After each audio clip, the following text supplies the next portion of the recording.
Bienvenidas, bienvenidos, bienvenidas. Muchas gracias por estar acá, por acompañarnos esta tarde en el que vamos a presentar parte de lo que ha sido la experiencia del proyecto Ciencia y Arte.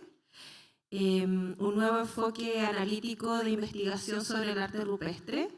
Aprovechamos de darle un saludo a Milena Gras, quien no pudo estar, lamentablemente, acompañándonos hoy día, porque tuvo un problema de salud. Así que, bueno, le mandamos mucha fuerza ahí a la distancia para que se recupere. Y bueno, estamos hoy día con Sebastián Rifo, José Miguel Candela y Georgia del Campo, quienes nos van a contar desde sus experiencias en un poco más de un año y medio trabajando en armar este proyecto que es Ciencia y Arte desde sus distintas disciplinas.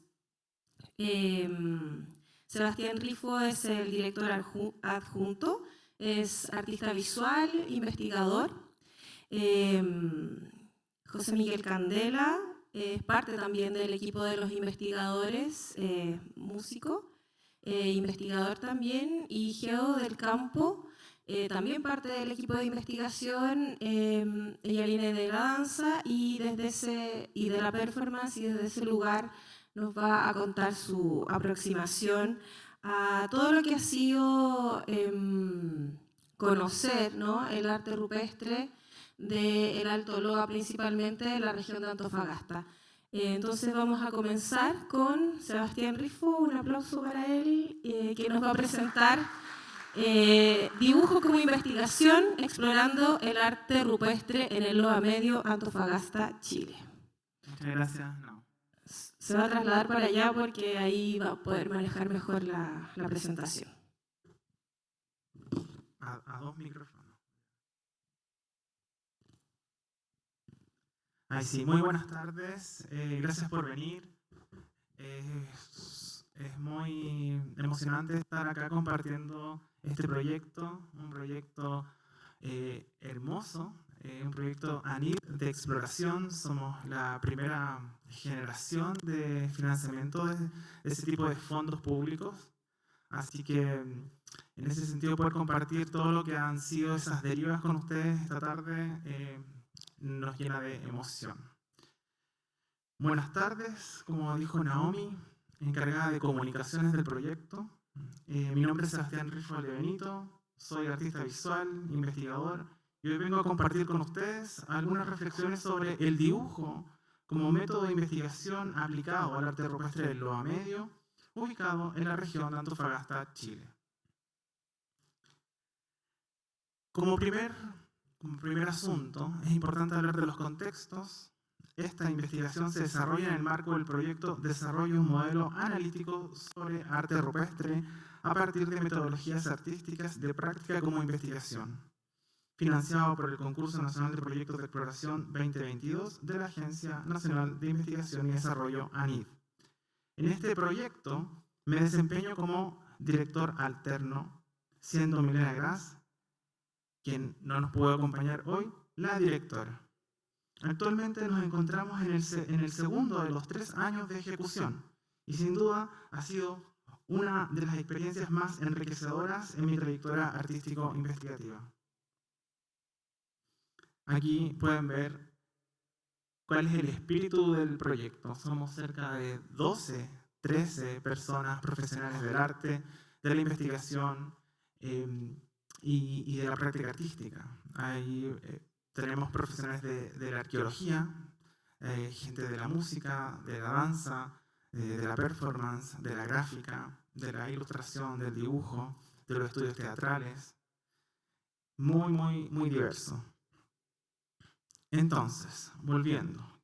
Esto está en el contexto de este proyecto de investigación. Estamos en el año 2 de 3. Y la verdad es que muy breve, muy sucintamente, ¿qué es lo que hacemos? Este proyecto busca comprender el arte rupestre a través de nuevas metodologías de investigación que surgen desde la creación artística en la perspectiva de la práctica artística como investigación. ¿Para qué? Trabajamos para que la historia del arte en Chile comience con experiencias como las del arte del Loa, para construir puentes entre el arte contemporáneo y las prácticas artísticas ancestrales de la cultura atacameña y del mundo. ¿Cómo? Nos acercamos al arte rupestre como la expresión de una comunidad profundamente vinculada a su territorio. Pintura, música, danza, teatro y performance confluyen para acercarnos al arte rupestre como no se ha hecho hasta ahora, reconociendo antes que todo su valor estético.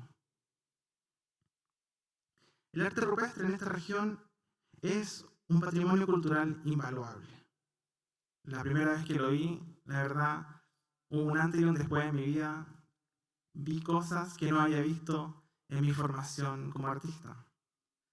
En ese sentido, no solo por su valor estético de las manifestaciones que allí vi, sino porque son una ventana hacia el pasado prehispánico de los pueblos andinos y atacameños.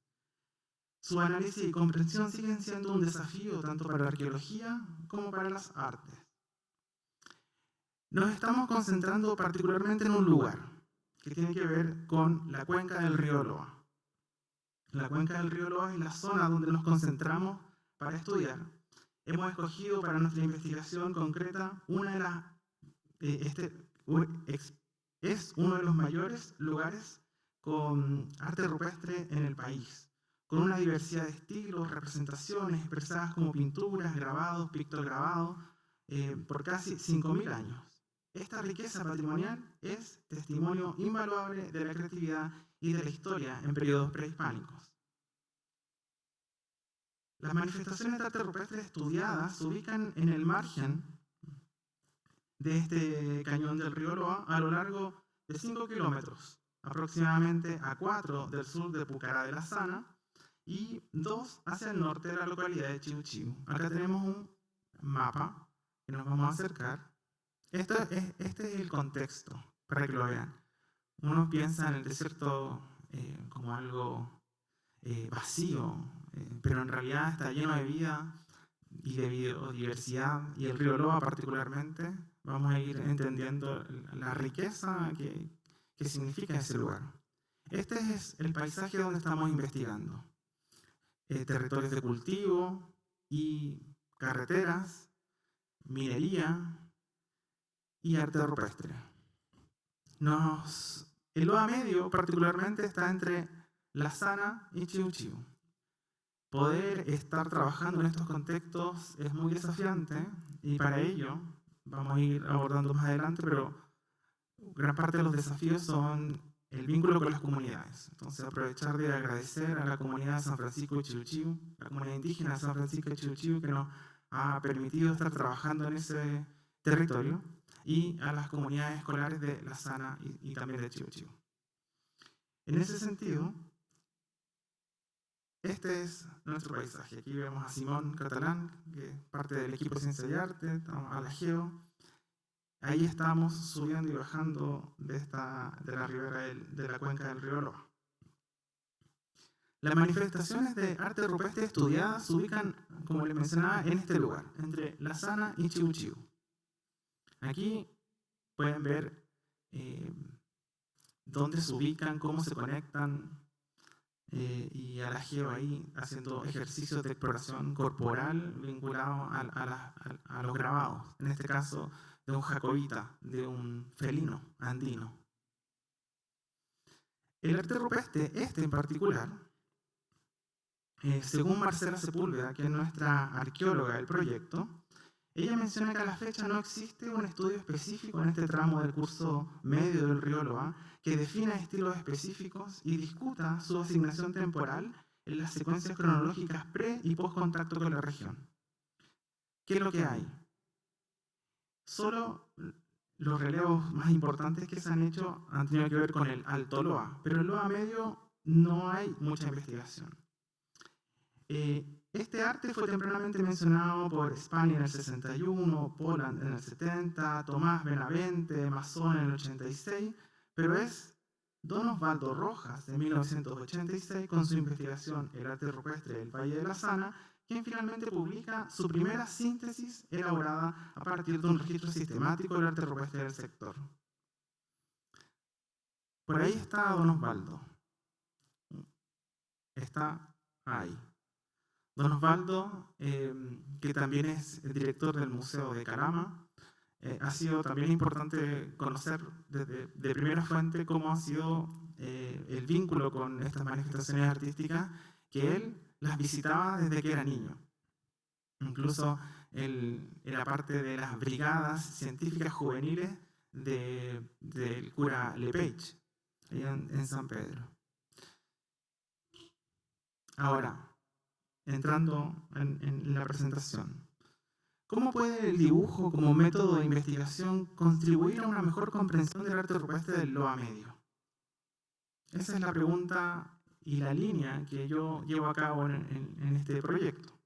El proyecto tiene distintas líneas vinculadas al cuerpo, a lo sonoro, a lo performativo, a lo gráfico. En este caso, yo lidero la que tiene que ver con el dibujo.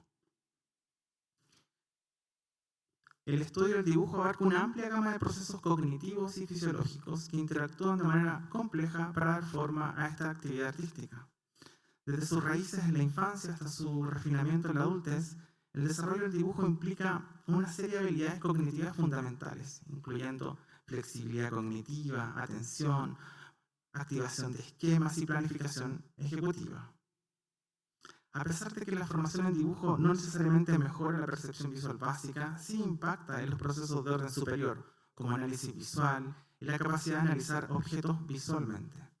Esta complejidad cognitiva se ve respaldada por investigaciones que demuestran la implicación de una red neuronal específica en el dibujo, que abarca áreas cerebrales asociadas con la percepción visual y el procesamiento semántico. Las investigaciones de Cospel y Selley de 2007 demuestran que las ventajas perceptivas de los artistas se basan en su conocimiento especializado y habilidades motoras que mejoran la percepción visual. Según Selley y Cospel de 2008, estas habilidades están vinculadas con la atención selectiva, esquemas espaciales y planes motores. ¿Qué significa todo esto? Voy a dar ejemplo de cada uno de esos elementos que nos posibilita el dibujo para investigar.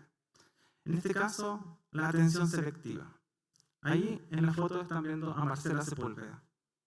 Ella es arqueóloga del proyecto y está mostrando una pintura rupestre. ¿La ven? Pueden decir que no, porque nosotros tampoco la vimos. Pero ahí está. Y su ojo entrenado es capaz de verla. Y damos fe de que está ahí porque a través de nuevas tecnologías podemos hacer este tipo de escaneo. Aquí está la fotografía. Ahí hay una pintura rupestre no documentada y a través de procesos digitales podemos empezar a ver qué es lo que hay detrás. Esto es el trabajo de imagen a través de un programa que se llama Distretch, que permite fotografiar pintura rupestre específicamente y resaltar ciertos matices de las pinturas. La verdad es que cuando vimos esto nos volvimos un poco locos porque no estaba documentado y eso genera conocimiento nuevo. Pero el desafío no es solo saber de que hay algo ahí, sino qué es lo que está ahí. Y ahí es donde entra el conocimiento del ojo entrenado del dibujante.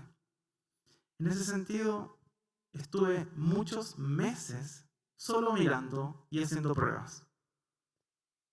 Me acercaba, me alejaba y veía esto. ¿Qué es esto? Así que empecé de repente, luego de tanta experimentación, empezaron a emerger figuras.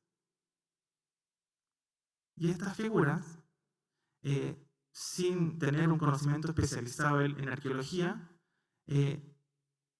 empezaron a hablar por sí mismas. Eran dos personajes que estaban reunidos en una esfera y en una circunferencia que las rodeaba. Marcela dijo, eso lo hemos visto antes, pero no en esta zona. Entonces, muy sorprendente que lo hayamos podido empezar a decodificar y el dibujo nos dio las herramientas para poder descubrir eso a partir de ensayo y error. Y luego, Elena Horta, que es nuestra arqueóloga, segunda arqueóloga también del proyecto, nos dijo: yo he visto esas figuras antes. Y no sé si recuerdan, pero están en el logo del Museo Arqueológico de Santiago, en los costados, y también están en estas cajitas. Entonces, sin duda, ahí ya empieza una tarea ardua de filiaciones y conexiones formales e iconográficas vinculadas a esta figura. Esto es solo un ejemplo de cómo poder trabajar con el dibujo. Otra segunda posibilidad tiene que ver con los esquemas espaciales. Quienes nos dedicamos al dibujo vemos esquemas y estructuras por todos lados. Esto está un poco ladeado, esto está ancho, esto está perfecto, esto es armónico. Y nos ha pasado que, entre tanto ver pintura rupestre, empezamos a entender que los lugares entregan propiedades esquemáticas formales muy interesantes. Esto que están viendo acá es Santa Bárbara, es el Alero Rocoso de Taira, una de las manifestaciones más hermosas del arte rupestre en Chile. Y digo hermosas porque la palabra está vinculada necesariamente a componentes armónicos vinculados a la imagen. Empezamos a entender que las figuras empiezan a dialogar a través de espacios, saltos, ritmos, composiciones de manera armónica. Acá también. Entonces, el goce que genera estar ahí es como si estuviéramos ante una verdadera o ante una obra codificada desde la construcción armónica. Y todo está conectado. Todo está conectado. Esquemas. Esto es lo a medio. Entonces es súper interesante ver cómo hemos ido descubriendo también que la agencia que ejerce la morfología de las rocas dialoga directamente con las imágenes. Es decir, las imágenes requieren de su contexto para ser estudiadas. Ya no son desplazadas como formas cerradas al paper, al libro, sino que requieren de su estudio esquemático con los entornos. Este encuentro significativo entre geometría y expresión plástica evidencia cualidades armónicas, tanto en la construcción unitaria de las figuras como en su conjunto, y emplazamiento parietal. Este hecho inesperado abre un espacio fructífero para la investigación, pues la presencia de proporciones áureas en estas manifestaciones viene a evidenciar sus cualidades estéticas vinculadas directamente a la idea de belleza, ampliamente documentada tanto en la naturaleza como en la arquitectura, el diseño gráfico e industrial, el arte, etc. De ahí es posible especular el uso de unidades de medida, tanto corporales como objetuales, involucradas en la configuración de estas imágenes. Es decir, hay un cuerpo que está midiendo todo el tiempo y nuestro cuerpo es armónico. Se ha debatido si la proporción áurea o golden ratio está asociada con el juicio estético. Los resultados de Bartolo et al. 2021 sugieren que tiempos de permanencia más cortos en los movimientos oculares se correlacionan con mejores juicios estéticos, lo que indica que la proporción áurea podría facilitar el procesamiento visual y por tanto ofrecer una ventaja visual en la percepción estética. Es decir, nos detenemos más en aquello en que nuestro ojo se mueve más rápido y nos provee mayor experiencias de atención. Otro componente, los planes motores.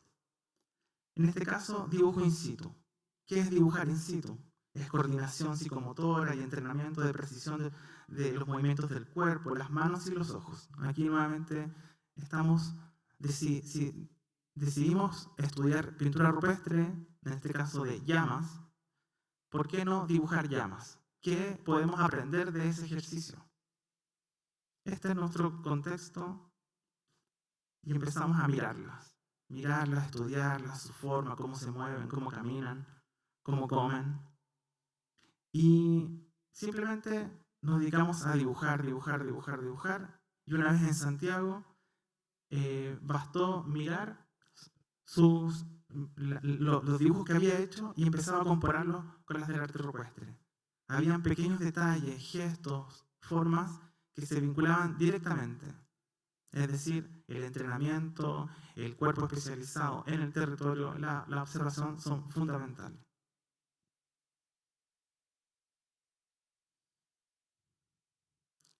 Y como último componente nos parece importante mencionar que el dibujo, como lenguaje, es una herramienta de comunicación social muy importante y nos ha servido mucho para poder dialogar con las comunidades. Uno de los territorios que nos abrió la posibilidad de investigar fue Chiu Chiu. Esa era la entrada de Chiu Chiu. Y cuando fuimos a hablar con la comunidad, el jefe nos dijo: muy bien, les tengo un desafío. Las letras de la entrada del pueblo no nos gustan, no nos representan. Nosotros dijimos: ok, tomamos el desafío. A través de un ejercicio interdisciplinario con la arqueología, empezamos a recolectar arqueología, particularmente de Chiu Chiu, para que pudiesen verse representados con mayor autoridad objetual, por decirlo así. Porque lo que había anteriormente no tenía que ver nada con nada. Empezamos a hacer pruebas, empezamos a dialogar con la comunidad, hasta que nos fuimos directamente a trabajar y a pintar.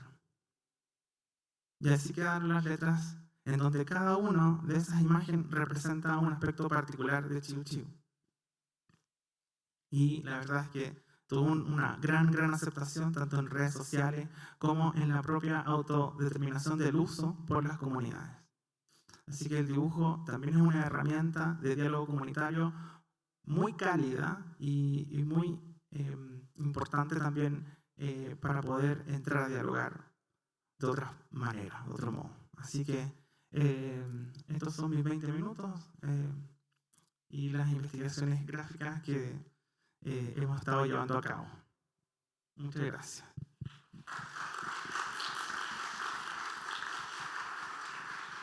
Muchas gracias, Sebastián Rifo, por esta impecable presentación.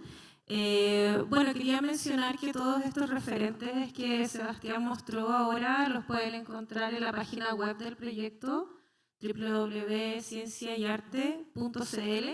Ahí también hay una nota donde se explica en detalle cómo fue el proceso de las letras, qué significa cada uno de los dibujos que las componen, y es bien interesante. Así que les invito a visitarla y a conocer un poco más de esto. Bueno, ahora le vamos a dar el pase a Georgia del Campo. Ella es directora escénica, bailarina, investigadora y docente. Magíster en arte con mención en estudios y prácticas teatrales de la Universidad Católica de Chile. Licenciada en danza de la Universidad de Humanismo Cristiano. Y terapeuta del Centro de Terapias del Movimiento de Santiago. Actualmente se encuentra realizando su formación como educadora en movimiento somático en la escuela Body Mind Movement Chile y es docente de la carrera de danza de la Universidad de Humanismo Cristiano en Santiago de Chile. Además, es estudiante de doctorado en artes de la Pontificia Universidad Católica de Chile. Así que recibimos a Geo del Campo, quien nos va a mostrar parte de lo que ha sido su investigación en el proyecto, que tiene que ver, como mencionaba Sebastián también, con un acercamiento desde el cuerpo, desde las prácticas performativas vinculadas también al entorno y al paisaje. Muchas gracias por la presentación, Nao. Como Nao bien dijo, mi nombre es Georgia del Campo, soy parte del equipo de investigadoras e investigadoras del proyecto Ciencia y Arte. Vengo de la disciplina de la danza, me dedico a la dirección escénica y a la performance. La ponencia que les voy a compartir hoy lleva por nombre Cuerpo, Memoria y Prácticas Somático-Danzarias para la Investigación del Arte Rupestre del Loa Medio, Antofagasta, Chile. Y en ella reflexiono sobre el rol del cuerpo de las y los investigadores para el estudio del arte rupestre presente en la cuenca del río Loa, ubicado en el desierto de Atacama, en el norte de Chile. La zona en la que estamos trabajando junto al equipo del proyecto Ciencia y Arte se encuentra en medio del desierto más árido del mundo. Los colores de la aridez de la pampa y los que definen el cañón del río que por cierto son múltiples dentro de su gama ocre y rosa, se interrumpen abrupta e impactantemente por el verdor de la vegetación que rodea el curso del río. De pie junto al cañón, que aparece como una inmensa cicatriz que cruza la pampa, llama poderosamente mi atención la presencia de imponentes volcanes como telón de fondo. El cielo despejado y de un azul intenso genera en mí una sensación de extensión conmovedora. El aire se torna algo difícil de inhalar producto de la altura. El lugar se encuentra a más de 2.500 metros sobre el nivel del mar. Hay temperaturas cercanas a los 30 grados durante el día. No hay más sombra que la que se genera a los costados de las rocas dispersas por todo el terreno. Mi cuerpo suda y se agita con solo dar unos pasos. La sequedad del ambiente parte mis labios y rompe la piel interna de mi nariz. Los ojos se me irritan. Mis pulmones se hinchan de aire limpio y oxígeno escaso. Mientras camino por lo alto del cañón me invade una sensación vertiginosa. Observo el río lejos abajo y pienso en lo fácil que es rodar por el talud. Mi experiencia transita entre el asombro frente a este paisaje majestuoso, el miedo que siento a ratos frente a la posibilidad de caer, junto al malestar por mi vértigo y una alegría grande ante cada nuevo encuentro con las múltiples producciones de arte rupestre a lo largo del cañón. Sin duda, este estado corporal particular influencia mi percepción del arte presente en las rocas. Inmersa en este paisaje, noto cómo mi experiencia como artista de la danza me lleva a tener mayor conciencia respecto a mi experiencia corporal y entonces cómo ésta determina lo que soy o no capaz de percibir. Las visitas realizadas al Cañón del Loa despiertan en mí la conciencia de mi cuerpo como mediador en la interpretación que hago del arte rupestre. Sin embargo, cuando abordamos su estudio, es usual encontrar una serie de análisis de este tipo de producciones en los que la visualidad es predominante. El análisis visual considera elementos como forma, color o eventualmente ritmos presentes en la composición de las imágenes estudiadas. La investigación arqueológica destaca por la ausencia de referencias a campos sensoriales alternativos al de la visión o al de la audición si consideramos diversos estudios actuales en relación a la sonoridad propia de los yacimientos. Asimismo, llama la atención la mayoritaria ausencia de menciones a aspectos propios de la percepción del paisaje en que la producción del arte rupestre surge. En el caso específico de las producciones del Loa, el paisaje se presenta con una espectacularidad que hace difícil su negación. Sin embargo, a ratos, la investigación arqueológica pareciera generada por personas sin cuerpo. Considero entonces que en tanto mi percepción se define por la experiencia de mi propio cuerpo, resulta evidente que el cuerpo de las y los investigadores no puede ser dejado fuera de los análisis arqueológicos. A partir de estas constataciones surge una pregunta respecto al cómo esta implicancia del cuerpo de las y los investigadores nos lleva a generar hipótesis, a su vez, respecto a la implicancia del cuerpo de las y los artistas que generaron el arte rupestre. Una de las hipótesis que hemos propuesto es que ciertas herramientas de la danza y la somática permiten la amplificación de la percepción de quienes investigan el arte rupestre del norte de Chile. Lo anterior me lleva a formular las siguientes preguntas de investigación.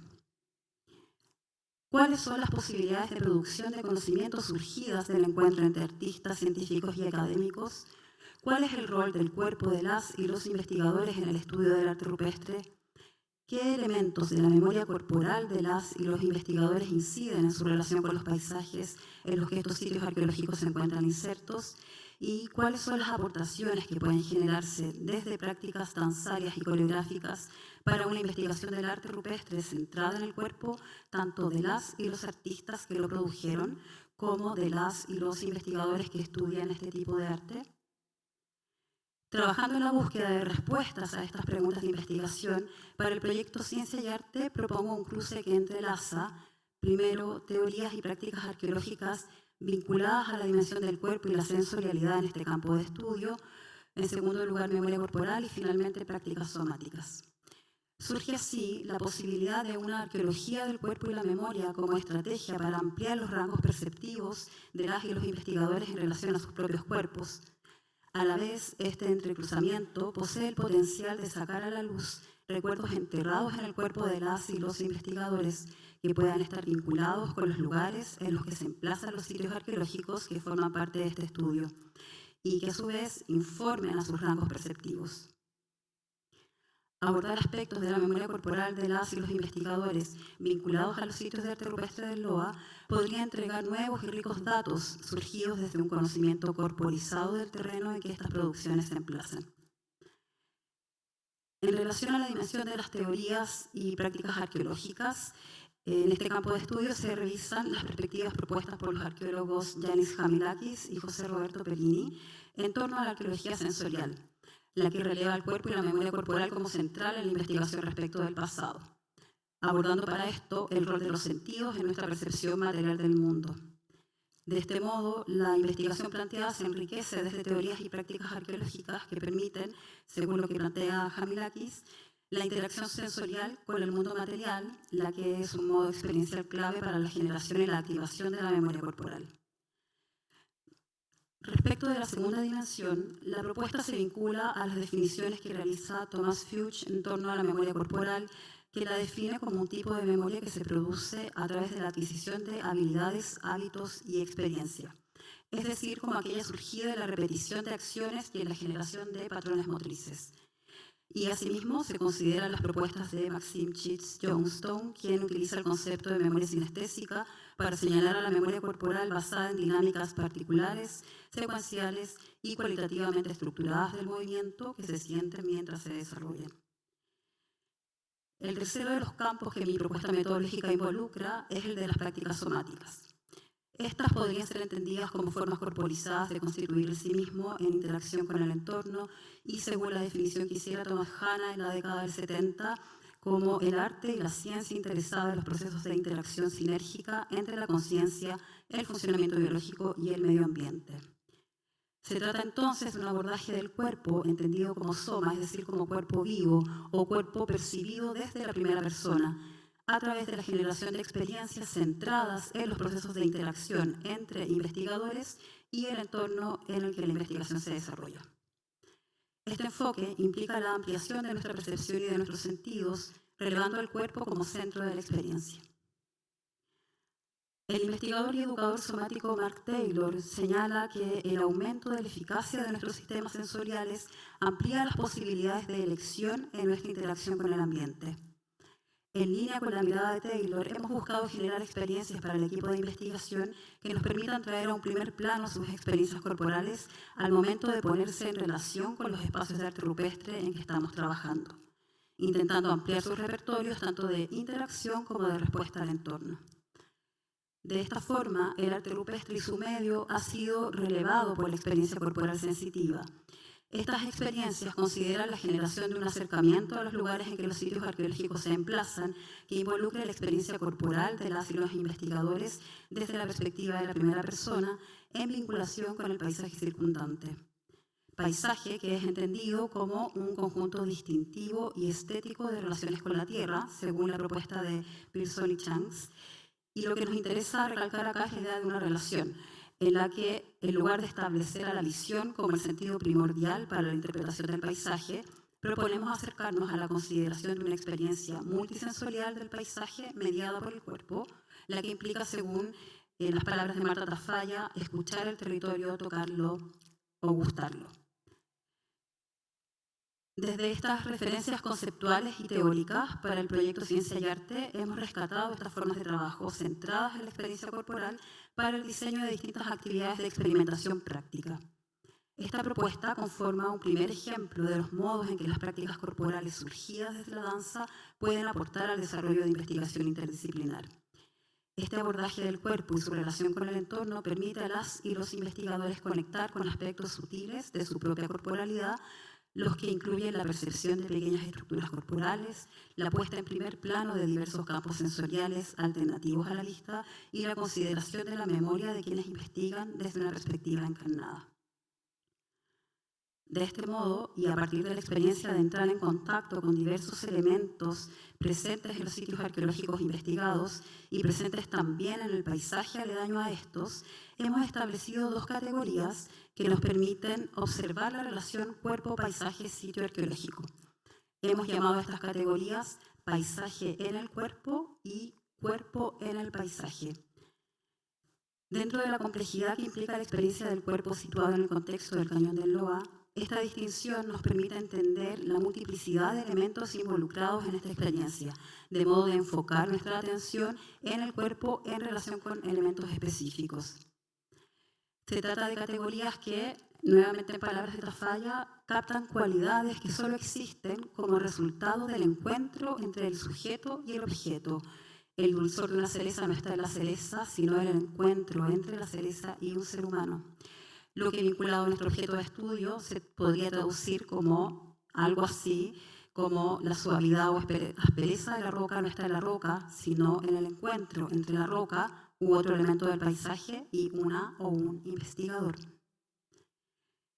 La primera categoría, paisaje en el cuerpo, se refiere a la que podríamos llamar la experiencia del cuerpo hacia adentro, es decir, la generación de una mirada hacia el interior del cuerpo, por lo tanto, enfocada en el ingreso del paisaje en nuestros campos sensoriales.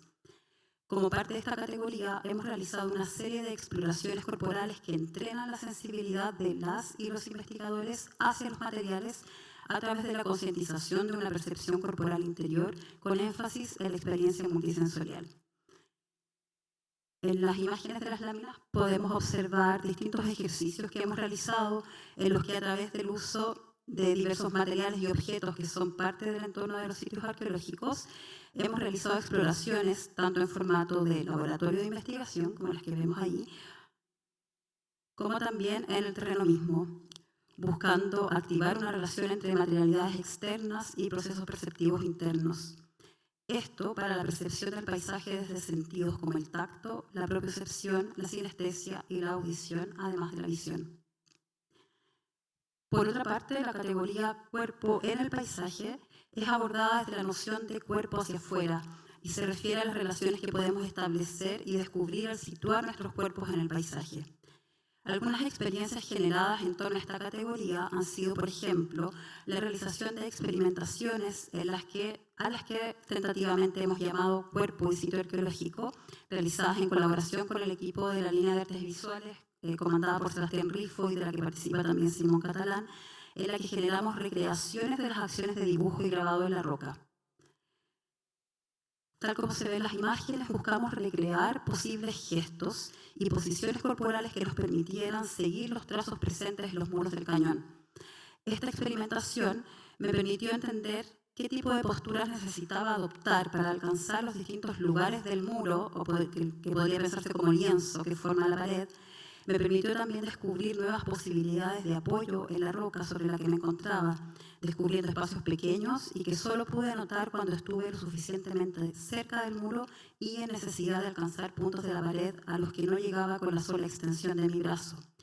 Es decir, solo una vez que mi cuerpo se vio enfrentado a la situación de recrear una acción de pintado grabado en los lugares en que estas producciones están presentes, es que pude descubrir información que hasta ahora no teníamos, y que tiene que ver con la pregunta sobre qué estaban haciendo con el cuerpo estas personas mientras pintaban, o cómo estaban los cuerpos dispuestos en el espacio para poder pintar, que son cosas que hasta ahora no se han observado y que nos llevan a proponer posturas con mayor equilibrio o puntos de anclaje y apoyo en la roca, por ejemplo, que permiten resolver el cómo pintaban o cómo grababan.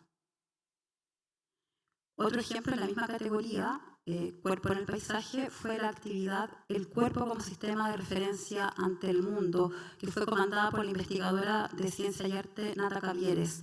En esta se propició una concientización del cuerpo en relación al entorno a través de una experiencia de inmersión en el paisaje circundante al Cañón del Loa. La actividad incluyó la realización de preguntas como ¿qué estaba arriba o abajo de mí, dentro y fuera de mi alcance, dentro y fuera de mi vista, cerca o lejos?, así como la identificación de acciones que se vieran permitidas o restringidas por el entorno. Incluyó también la identificación de las reacciones físicas y emocionales de las y los investigadores ante estos estímulos. Estas preguntas buscaron identificar cómo y qué seleccionamos del lugar, dando origen a relatos diversos que alumbran diferencias perceptivas, probablemente relacionadas con los distintos campos disciplinares de los que provienen las y los integrantes del equipo de investigación. Así, La variedad de las descripciones generadas da cuenta de las experiencias diversas que el equipo de investigación tiene respecto de los sitios en los que nos encontramos trabajando. Experiencias de este tipo permiten observar también asuntos relacionados con la memoria acumulada de los cuerpos. Esta memoria se expresa, por ejemplo, en los cuerpos más expertos en el tránsito de estos territorios a través de modos ciertamente más hábiles de desplazarse por el terreno, así como en la posibilidad de transferir este conocimiento corporizado al grupo. En una caminata realizada en septiembre del año 2023, a través del Cañón del Loa en el sector ubicado entre los poblados de Chuchiú y La Sana, la arqueóloga Marcela Sepúlveda me explica, cito, «Se baja apoyando primero el talón, así me enseñó don Osvaldo», refiriéndose a don Osvaldo Rojas, quien es el director del Museo de Historia Natural y Cultural del Desierto de Atacama en Calama, y a quien se refirió también Sebastián. Casi un año después, en agosto de 2024, durante una caminata hacia el sitio llamado Ojos de Opache, en las cercanías de la ciudad de Calama, el propio don Osvaldo me dice, «Hay que bajar la cuesta apoyando el talón. Usted lo entierra así, ¿ve?», mientras me enseña el gesto de su pierna y pie para pisar firme y no rodar ladera abajo. Este conocimiento acabado de los sitios, anclado en los cuerpos de quienes han caminado estos terrenos largamente, señala una diferencia dada por la memoria corporizada que ambos tenemos del sitio y de las formas más idóneas y eficaces de transitarlo.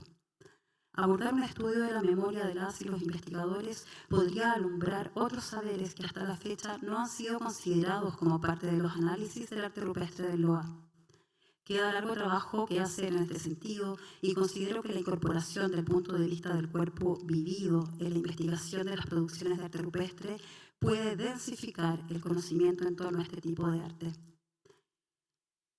El enfoque metodológico que he compartido en esta presentación busca hacer lugar a mi pulso acelerado, al ardor en mis ojos producto del sol intenso, al ardor que dejó la roca que rasguñó mi pierna en alguna caminata, al olor de la hierba llamada rica rica que crece en los senderos del Cañón del Loa, también al recuerdo de mi abuela, contándome que a las hierbas en el sector del Loa se les llamaba monte, al frescor del viento rozándome la cara, a mis músculos cansados, a mis huesos que empujan la tierra cuando escalo el talud, a toda mi experiencia corporal, como también a la de las y los otros investigadores, experiencias embebidas de paisaje y en relación con el paisaje del Loa. Las distintas actividades que forman parte del proyecto Ciencia y Arte son ejemplos de las formas en que diversos recursos emanados de la práctica de la danza y del saber y la memoria de los cuerpos puede colaborar para la generación de nuevos hallazgos en disciplinas que históricamente han tenido caminos independientes. El trabajo de campo desarrollado junto al equipo interdisciplinar de este proyecto allana el camino para que la investigación en sitios arqueológicos considere al cuerpo y la cognición encarnada como central en los procesos tanto de producción de arte generado por artistas de periodos antiguos, como de análisis desarrollados por las y los investigadores contemporáneos del arte rupestre del Loa Medio en el norte de Chile. Gracias.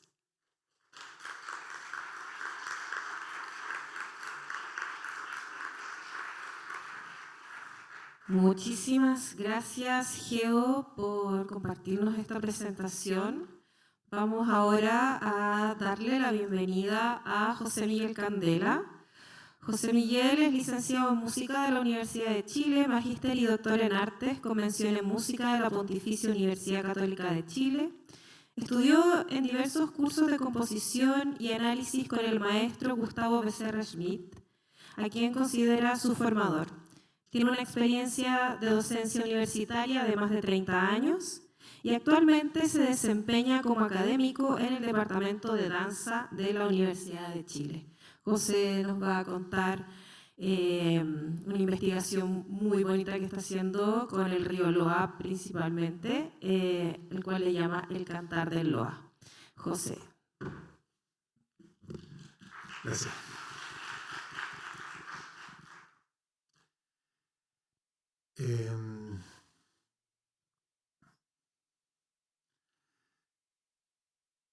Bueno, voy a intentar hoy día una muestra de parte de lo que he estado trabajando en este querido proyecto Ciencia y Arte en el área de lo sonoro. No puedo iniciar lo que vengo a decir sin antes compartirles que este proyecto ha sido tremendamente significativo para mí en una multiplicidad de aspectos, entre ellos su poder de trabajo interdisciplinar, el espíritu de camaradería que se ha podido construir y en especial la relevancia que tiene producto de la búsqueda de un nuevo conocimiento, particularmente respecto al arte rupestre situado a orillas del río Loa, a través de la práctica artística como investigación.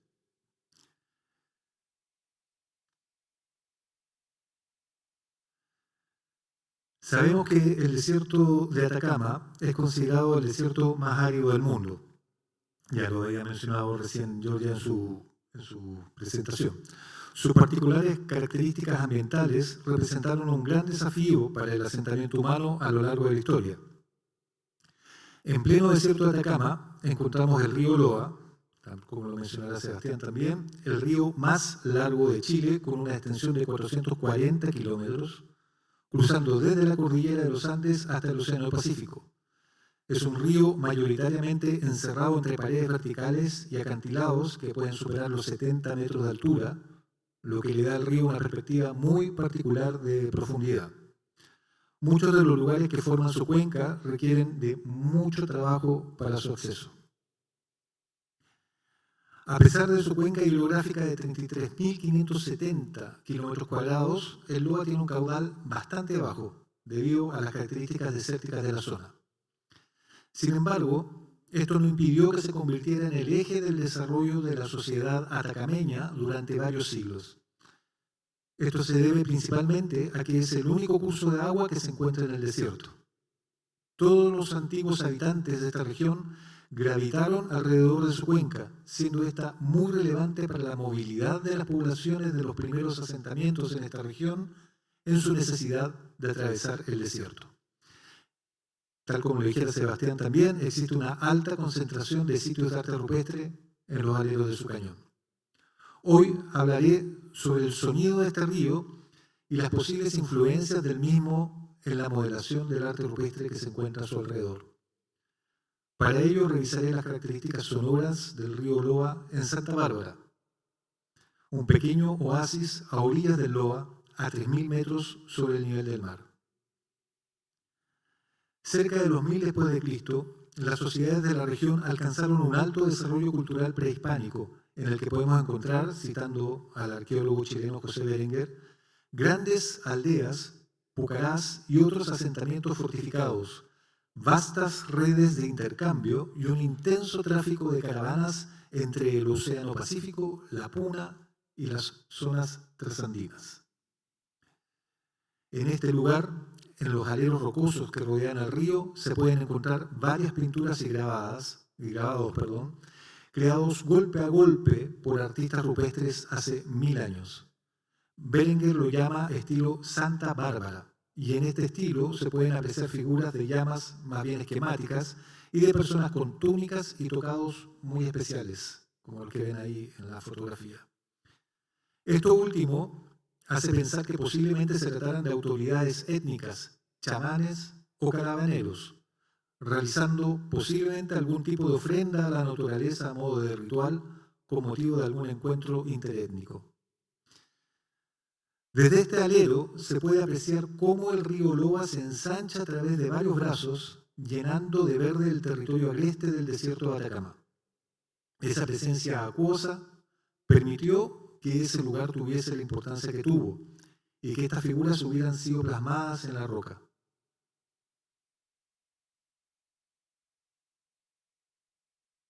Perdón, debería estar sonando el computador.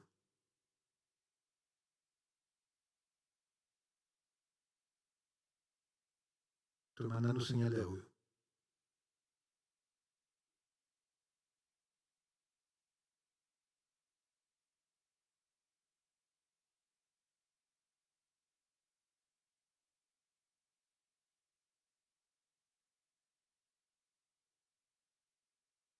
Sí, mil disculpas, pero esto es una investigación sobre sonido. Si no se escucha el computador, evidentemente.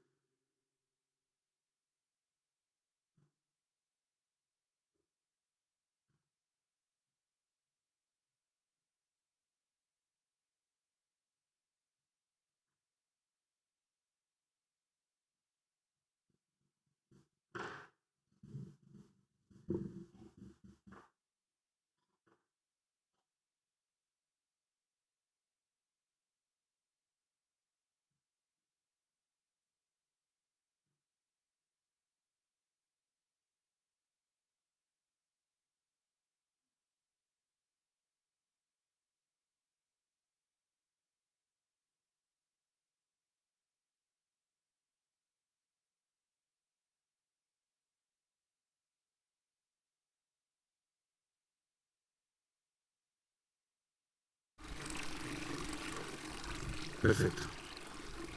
Continúo entonces. Muchas gracias.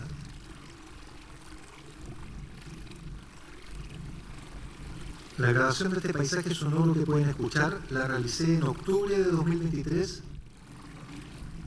en varios de los brazos que se ven desde el alero rocoso de Santa Bárbara, donde se levantan las pinturas rupestres que mencionaba.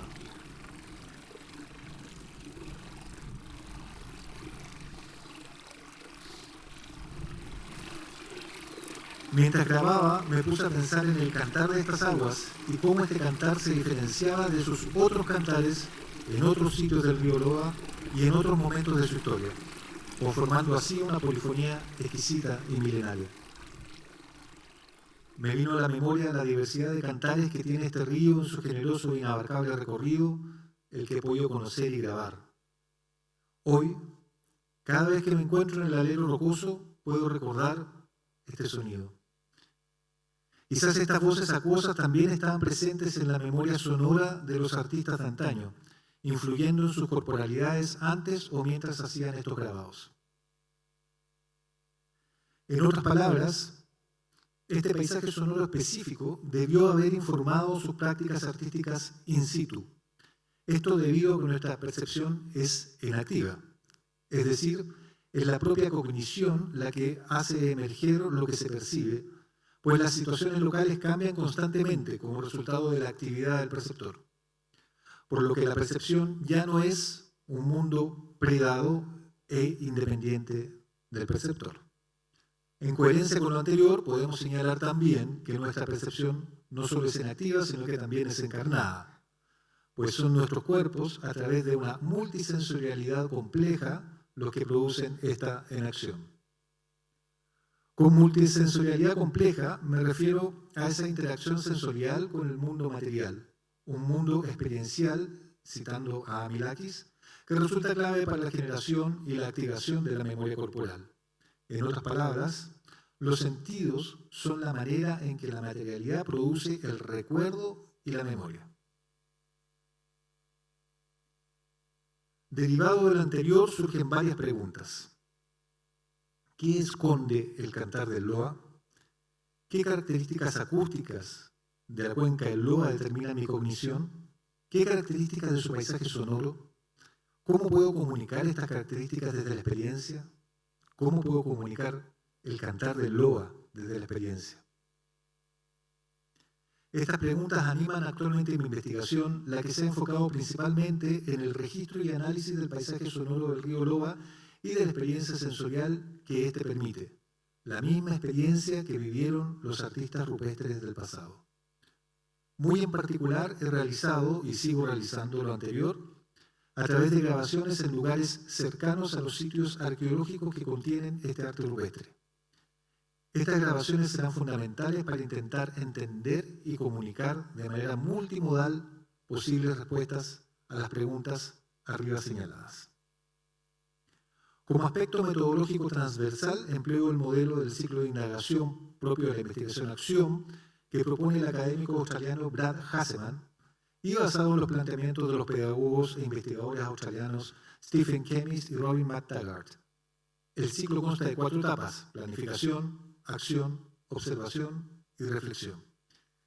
Esta práctica autorreflexiva y espiralada permite una concentración y focalización de la investigación hacia un punto central, que se va develando conforme el ciclo se va repitiendo. En la actual investigación, el ciclo se aplica en 2 fases, ambas de desarrollo paralelo.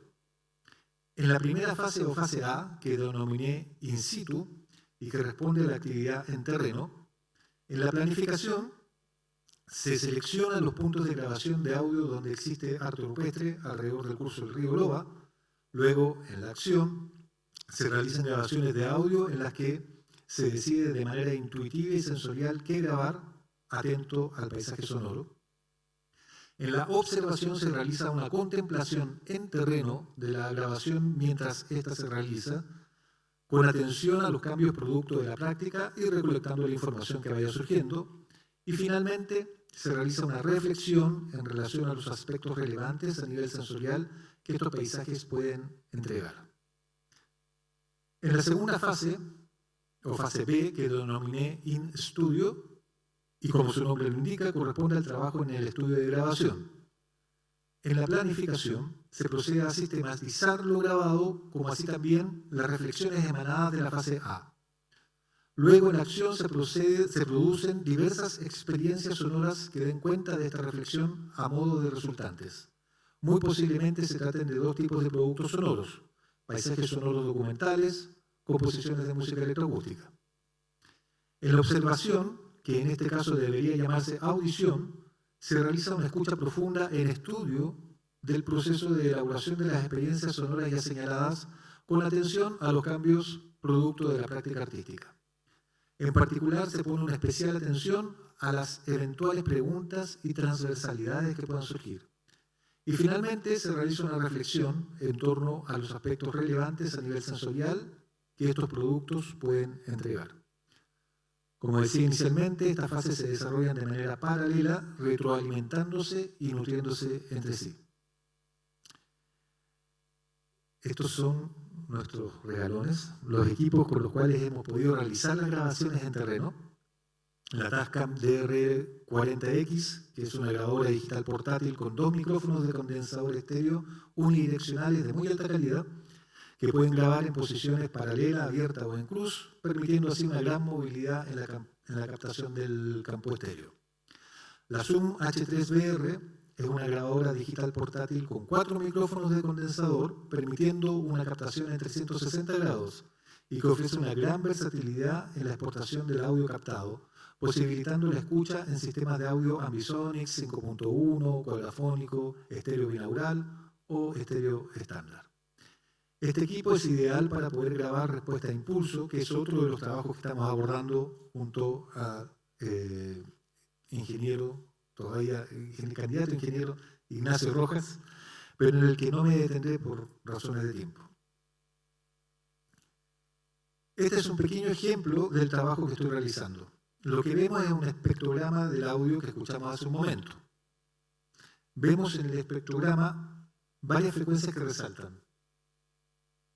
Estas que se ven acá en negro, ¿no?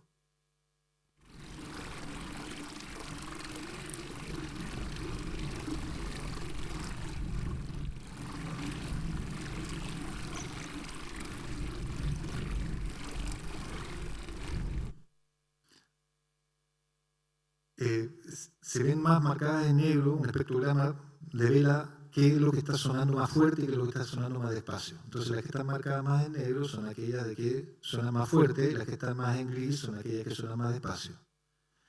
Hice una selección de las frecuencias más fuertes, de las frecuencias más oscuras, que las pueden ver ustedes aquí en rojo, y esa selección las extraje para poder escucharlas por separado.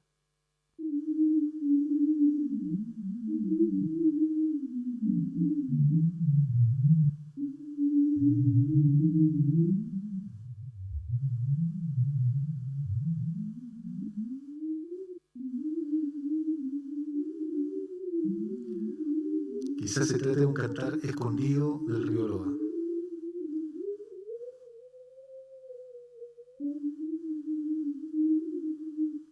Después de escuchar varias veces estos sonidos, me está pasando ahora que cuando escucho el sonido original, escucho este canto también. Y considerando, ¿no?, que los artistas rupestres de antaño tenían un sistema sensorial muy posiblemente muchísimo más desarrollado que el nuestro, es probable que estos sonidos quizás no hayan pasado desapercibidos para ellos. Les voy a mostrar la suma de los dos sonidos, las frecuencias graves más presentes y en el contexto del sonido del río Loa.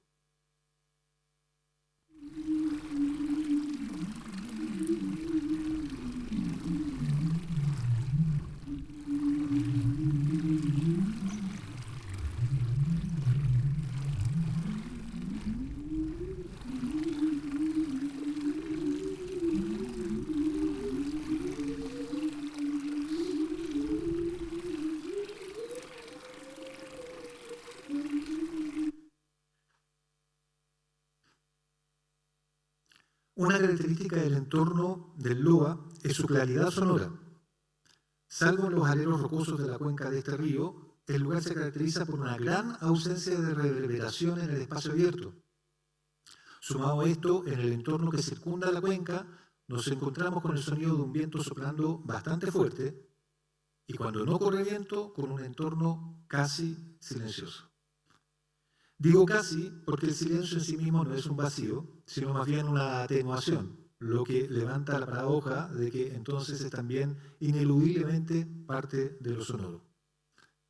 Además, el músico y escritor inglés David Tup nos dice que cuando el silencio u otras modalidades del fenómeno de la escucha son representados por medios silenciosos, esa mediación se vuelve más aguda. Todos estos componentes, claridad sonora, entorno casi silencioso, resultan favorables para que el cantar del río Loa en su soledad desértica adquiera las características de un earcon. La palabra deriva del inglés icon y a su vez de un juego con su sonoridad, pues eye de icon suena como eye, ojo, ¿no? Entonces eye, earcon, oído. Así mientras el icono o icon es principalmente visual, el earcon se sitúa correspondientemente en el territorio auditivo. En conclusión, un earcon es un evento sonoro que contiene un significado simbólico especial que no está presente en el sonido. De acuerdo a Barry Blesser y Linda Ruth Salter, los sonidos earcónicos en las culturas originarias pudieron conectar el cosmos con la vida terrenal y adquirieron por este motivo significados simbólicos que fueron trascendiendo en el tiempo, normalmente por su repetición, generando posiblemente incluso espacios earcónicos. Lo peculiar de esto es que estos sonidos pueden seguir teniendo características earcónicas fuera de sus contextos originales o hasta por la evocación de su solo recuerdo. Es posible que el abordaje del sonido earcónico del Loa desde la práctica como investigación, particularmente a través del estudio de sus aspectos sonoros internos y desde la recreación a través de entregas sonoras y musicales, puede ilustrarnos desde una perspectiva enactiva y encarnada cómo pudo haber influido este canto en los artistas de antaño, cuando levantaron su arte rupestre en los aleros rocosos de la cuenca del río Loa. Muchas gracias.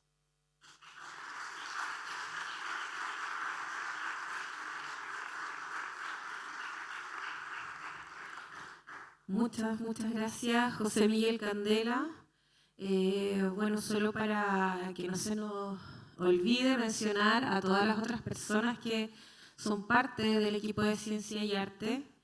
Milena Glass-Kleiner, quien es la directora, Sebastián Rifo Valdebenito, que nos acompañó hoy y nos presentó una perspectiva desde el dibujo, José Miguel Candela, Elena Horta, que es una de las investigadoras, quien es arqueóloga, Georgia del Campo, coreógrafa y bailarina, Nata Cavieres Pazmino, actriz y artista musical, Marcela Sepúlveda, quien también es arqueóloga, Pablo Cisternas, quien es investigador en artes escénicas, Simón Catalán, que está por ahí, quien es artista visual también, y bueno, el equipo de tesistas que han sido parte también de este proyecto en este año y medio, Sofía Rivera Concha, artista visual, Sofía Lagos Céspedes, artista visual, Almendra Díaz Santos, arquitecta y artista medial, y Ignacio Rojas Jorquera, a quien mencionó también José Miguel, y por último Amanda Cornejo Barraza. Todos ellos incorporan el equipo de Ciencia y Arte, este proyecto que busca nuevos acercamientos al arte rupestre desde la práctica y la exploración artística. Agradecemos las presentaciones de los tres y bueno, dejamos un espacio, tenemos un poco de tiempo para preguntas, por si alguien quiere hacer alguna pregunta. Allá arriba vemos una mano levantada. ¿Alguien nos puede ayudar con el micrófono?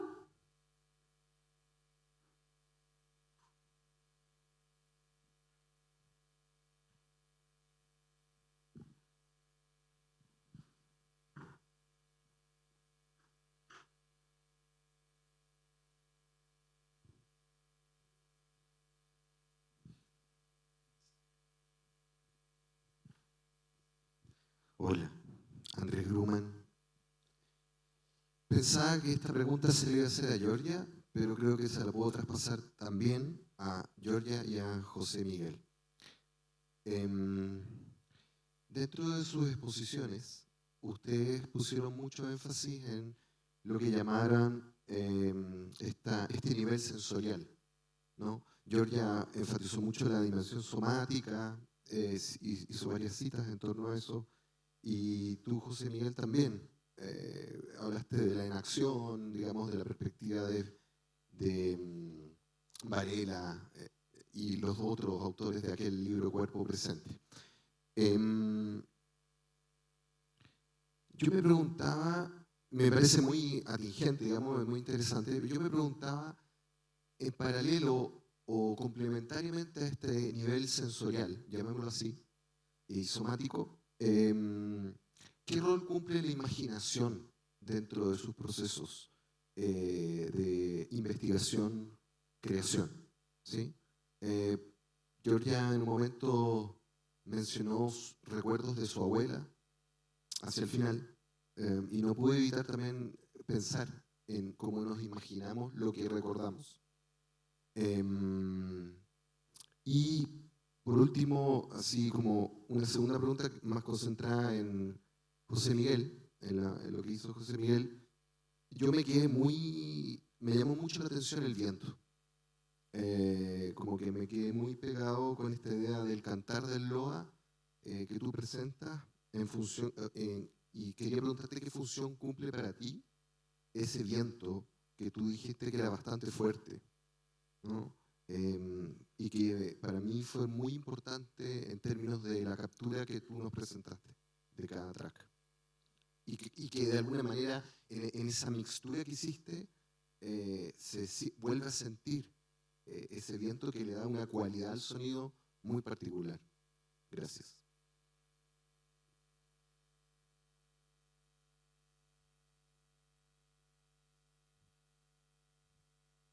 Imaginación. Dos vientos. Imaginación, mira, bueno, hola a todo esto, no nos habíamos visto, un placer siempre saludarte. Yo creo que en esta multisensorialidad que estamos planteando, en donde uno se va empapando de todo el entorno material con el cual uno se va relacionando, pasa que también es un entorno dinámico, ¿no? O sea, es imposible pensar en acción sin pensar también de que efectivamente con lo que nos estamos relacionando un poco también no existe, ¿no? O sea, también nos estamos relacionando con el entorno material producto de una serie de frecuencias que van rebotando por todos lados y nos llegan a nuestro aparato, ¿no? Perceptivo, y en base a eso nosotros creamos la realidad, ¿no? Por lo tanto, el hecho de relacionarse con una realidad material es un acto de, voy a emplearlo de manera metafórica la palabra, ¿no? Es un acto de imaginación, ¿no? La inacción en sí misma implica una recreación de esa realidad, que es lo que nosotros entendemos por realidad, ¿no? Y por eso, de ahí en adelante se justifica esta idea de intersubjetividad, ¿no? Como para poder compartir de alguna manera esa realidad con la cual nosotros nos relacionamos y que compartimos.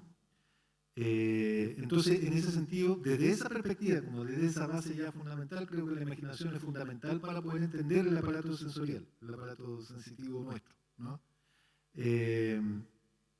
Si uno lo aborda particularmente dentro del enfoque de nuestra investigación, que está muy anclado en la práctica como investigación artística, más aún, porque los resultados que nosotros queremos comunicar no solamente son verbales, sino que también tienen que ver con otro tipo de productos que son más simbólicos, ¿no? Y en esos productos simbólicos está nuestro recorrido como creadores dentro de nuestras disciplinas y nuestros métodos de hacer, y nuestro apelar a esos recursos imaginativos para poder llegar a esos productos, ¿no? Obviamente también en el trabajo escritural y en el trabajo oral también, obviamente, pero creo que hay mucha sintonía con eso porque es nuestro quehacer, ¿no? Entonces, redondeando un poco lo que quiero apuntar, es que yo creo que diste en el clavo con la pregunta, porque efectivamente yo creo que es el motor central de lo que permite todo lo que hablamos hoy día en las tres ponencias, ¿no?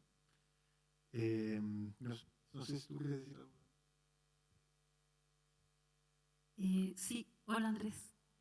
Gracias por preguntar y por remover y hacer que circule ahí la conversación.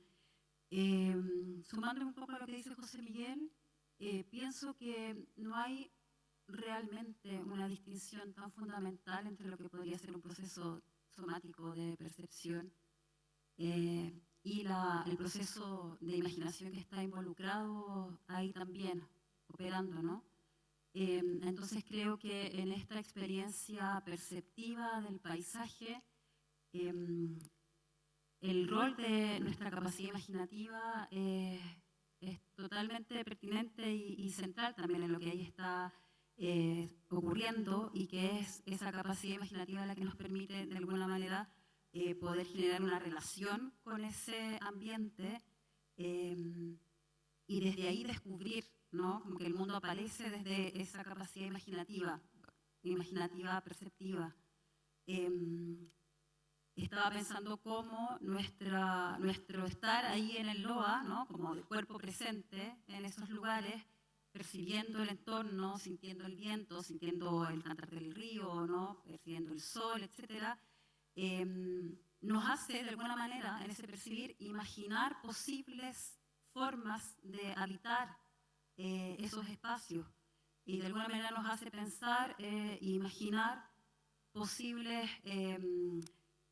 usos o maneras de estar de esos cuerpos antiguos, ¿no? De artistas antiguos y antiguas que pudieran haber generado ese arte. Entonces, complementando solamente lo que dice José Miguel, que estoy muy de acuerdo, creo que es nuestra capacidad de imaginar la que permite que circule esa posibilidad de relación con el medio ambiente, con el entorno. Agarrándome de la pregunta, muy interesante y clave, preguntarse por la imaginación en un contexto de investigación. En ese sentido, vale mencionar cómo emerge toda esta locura. Todo este proyecto emerge de un gran ejercicio de imaginación, ¿ya? Pero también de una serie de concatenaciones, de derivas, vinculadas personalmente a la pandemia, ¿ya? Al encierro y a la posibilidad de preguntarse otras preguntas, ¿ya? Yo hice el 2018, terminé mi tesis de doctorado sobre el vínculo entre artes y terremotos.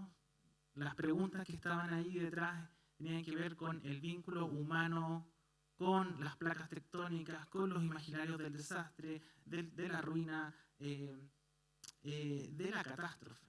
Y una vez que cierro ese ciclo de investigación, agotado, cansado por experiencias vinculadas al trauma, me hago una pregunta un poquito más profunda, y era la posibilidad de entender el vínculo de lo humano con la roca.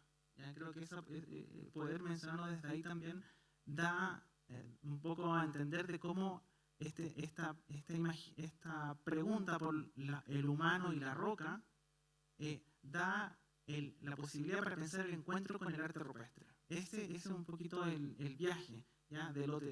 Es una pregunta tectónica, ¿ya? Que viene de lo telúrico. Y en ese sentido, la imaginación fue fundamental porque tuve la siguiente imagen. En un estado de mucha sensibilidad, estuve pensando que el arte rupestre, para poder hacerlo, había que golpear la roca. Golpear, principalmente aquella que es grabada, y eso genera un eco. Y eso genera una postura. Entonces fueron una serie de tomas de conciencia de que el fenómeno de la creación artística rupestre implicaba una disposición corporal. Y eso lo imaginé. Y para poder imaginarlo, tuve que ponerme en la disposición en el living de mi casa de cómo hacerlo. Y esa proyección habilitó todo lo que vino después, que es la formulación del proyecto. Pero nace un poco de ahí, de imaginar las condiciones holísticas en las que esta experiencia emerge. Y Y bueno, ahí, de ahí para adelante, mucha investigación, mucha información que hemos ido recolectando. Así que estamos ahí muy atentos a lo que se viene, ¿ya? Esa era mi aporte. Y para cerrar la segunda pregunta, voy a tratar de ser más breve porque la primera no tomó harto tiempo ahí entre los tres responder. La segunda que me preguntaba respecto al viento, voy a responder un poco más genéricamente. Yo ahora hablé del sonido del río Loa, pero la investigación actualmente, y lo que ha ocurrido durante estos 2 años, es bastante tiene más facetas, ¿no? Mencioné, por ejemplo, la medición de respuesta a impulso, que ocurre, ¿no?, en los muros, en los murallones donde está este arte rupestre. Es un trabajo que también estamos haciendo.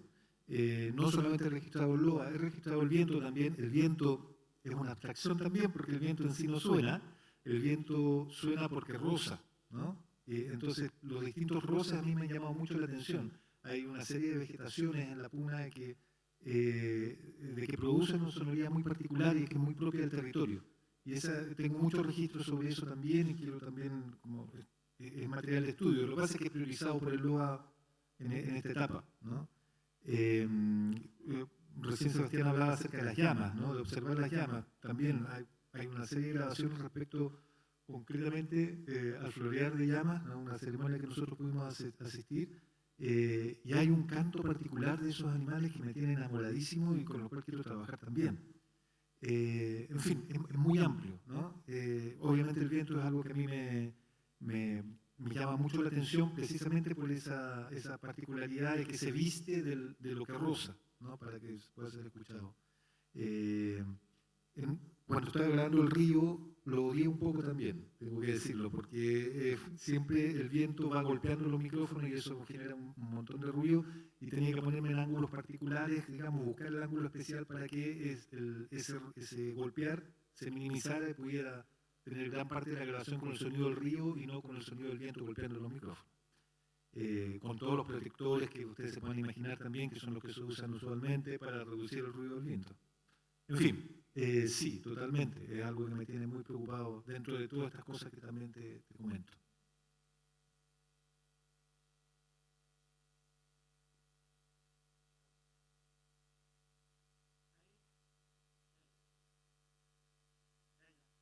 Parece que yo voy primero.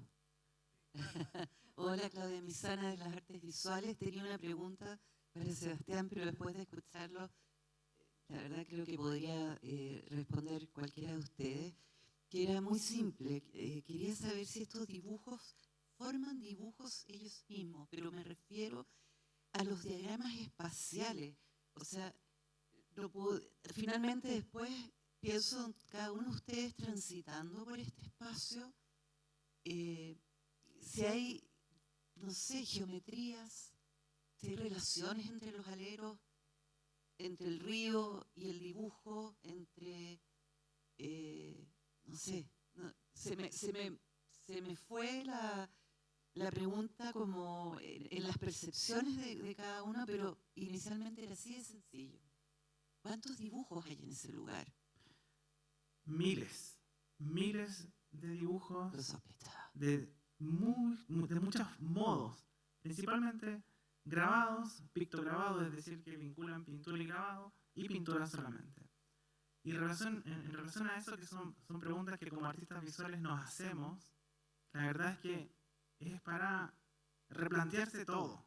Realmente un poco eso es lo que yo sentí.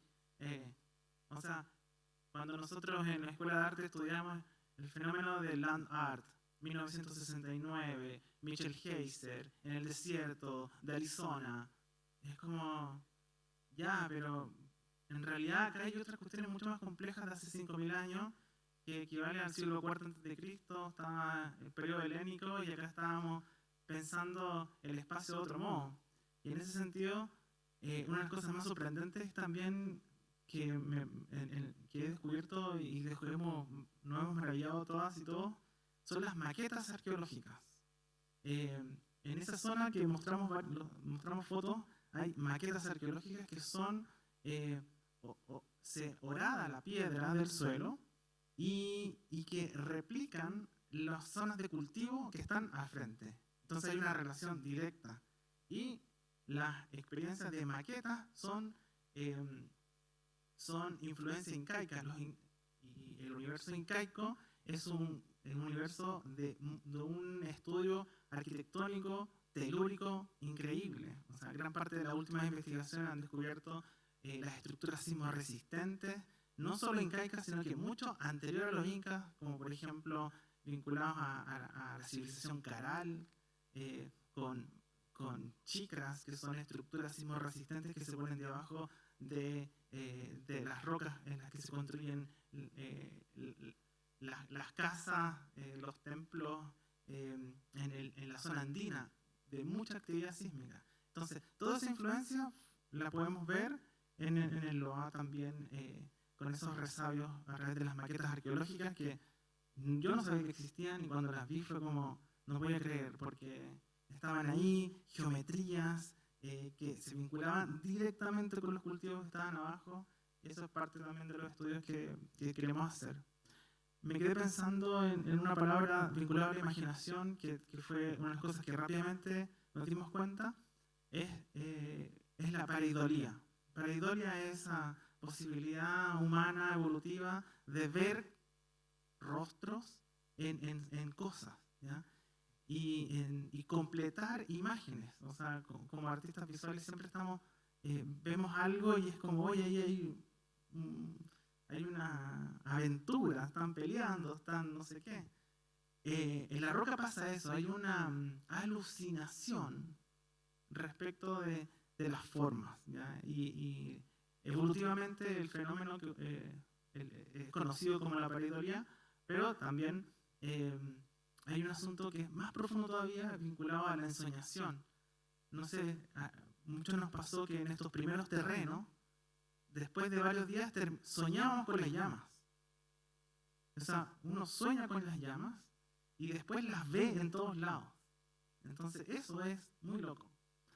Y el año pasado también tuvimos la oportunidad de viajar por la zona de Cantabria, en la frontera entre España y Francia. Fuimos a sitios arqueológicos vinculados a Lascaux, a Chauvet y a Altamira. Este año también estuve en El Pendo, en la Cueva del Castillo. Hicimos un viaje para entender cómo se administran estos sitios, porque hay algo que no se ve o que no lo transparentamos acá, pero estos sitios están así, a la buena de Dios, como se dice. O sea, entre que son robados, fragmentados, manchados, pintados. Y en este viaje me pasó particularmente que luego de ver estas pinturas rupestres empecé a soñar con tigres, o sea, con felinos. Entonces también hay un asunto ahí de cómo estas pinturas son capaces de meterse en un estado inconsciente y habitar ese espacio inconsciente en estado de la ensoñación y empezar a verlo. Es muy, muy interesante eso que pasa.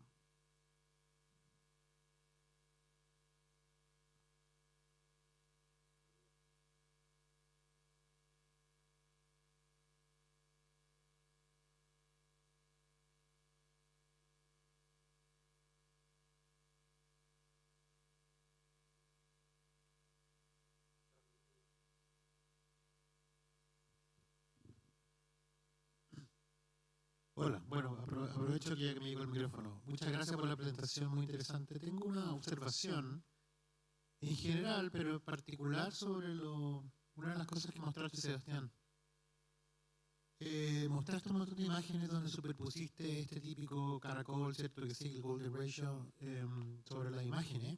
A mí, para ser súper franco, dado que el proyecto es ciencia y arte, me parece un poco peligroso hacer esas asociaciones. Porque tú podías hacer calzar y hacer zoom de esa cuestión hasta que calce con cualquier cosa. Entonces es atribuirle que estas pinturas están diseñadas en base a esa fórmula matemática. Me parece, suena como ciencia, pero no lo es. Y es como bien arbitrario igual. Entonces, Yo lo que de un proyecto como este yo esperaría en general una observación un poquito más de, no sé cómo decirlo, de hacerse cargo quizá de la parte científica del asunto. Y no solamente de usar cosas tecnológicas o científicas para explicar ciertos fenómenos artísticos, sino hacerse cargo de cómo realmente dialoga las dos, que es un tema que, por los que me conocen, es algo que me interesa profundamente. Era una observación nomás, porque por lo menos lo que vi, a lo mejor es un problema de lo que vi, pero por lo que vi podría haber sido, de hecho no calzaba exactamente, entonces cualquier cosa tú puedes tomar una imagen y superponer el caracol y decir que sí, el golden ratio, no es tan así. Eso no va. Gracias. Bueno, la verdad es que una de las primeras cosas que nos hemos ido cuestionando con este proyecto tiene que ver con modos de representación y entender que hay un cuerpo, que es el cuerpo el que toma la foto. Y en ese sentido,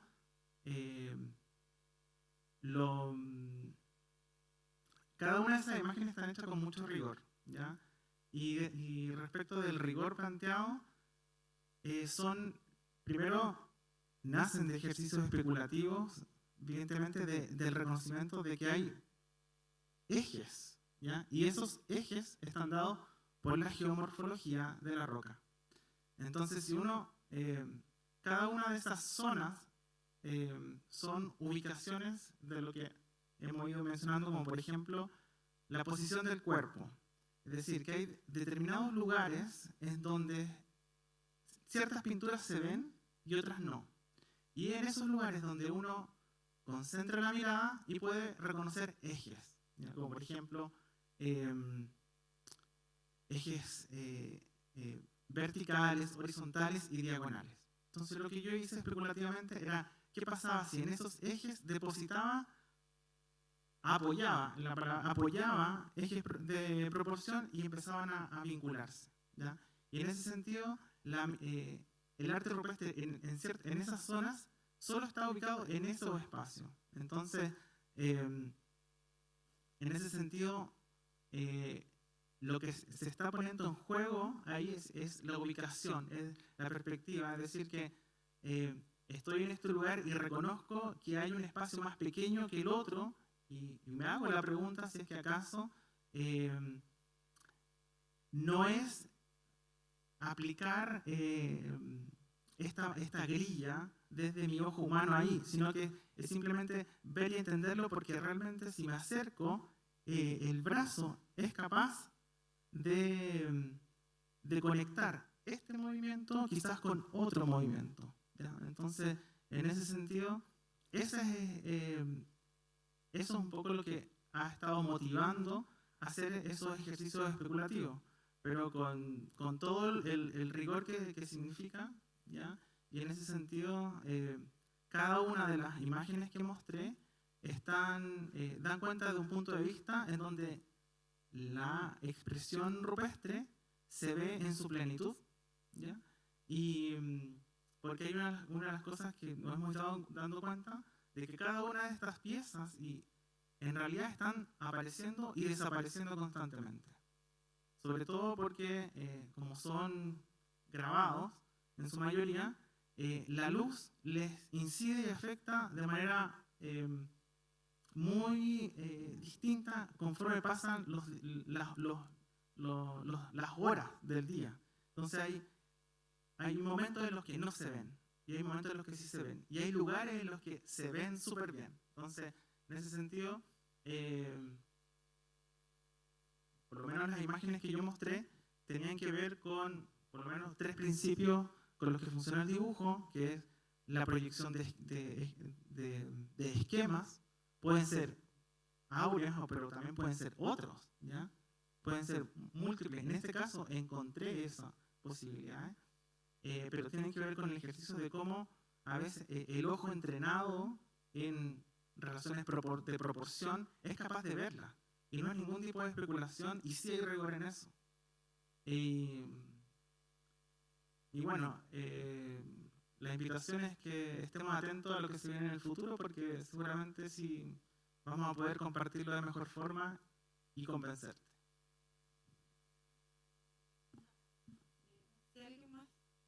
tienen una pregunta, ya nos queda poco tiempo. Solamente agregar a ese comentario que, bueno, parte del equipo de Ciencia y Arte hay 2 arqueólogas muy connotadas y que todos estos procesos están constantemente en diálogo con la ciencia y con ellas 2 particularmente. Son procesos interdisciplinarios, abiertos, en donde todo lo que se descubre se contrasta con el rigor científico. Entonces, quizás en la imagen no se percibía, pero fue un proceso súper largo el poder levantar ese dibujo. Entonces, bueno, pueden, insisto, meterse a la página del proyecto y ahí conocer más en profundidad todas las perspectivas desde donde surgen estas ideas y aproximaciones.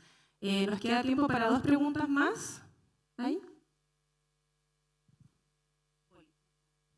Sí, yo voy a desviar un poquito la atención a la ciencia. Entiendo que el marco es ciencia y arte, y a mí me interesa un poco la experiencia que me ocurre cuando les escucho, y de alguna manera ese modo de compartir me implica, me trae el LOA de alguna manera.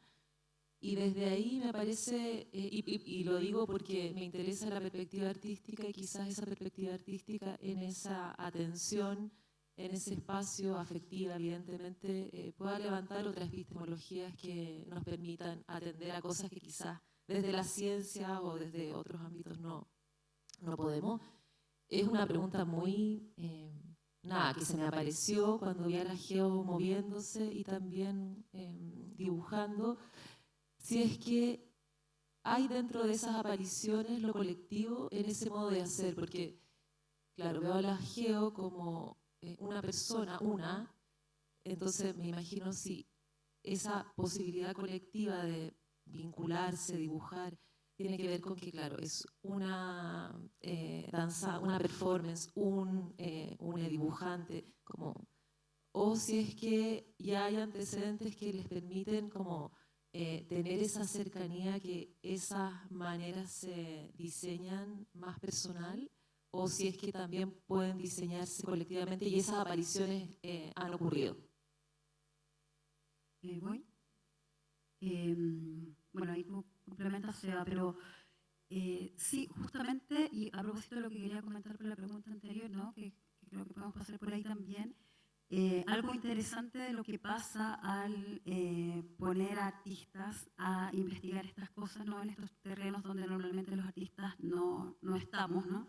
Es que aparece desde una, podríamos decir, cierta especulación informada, otra dimensión quizás de posibles.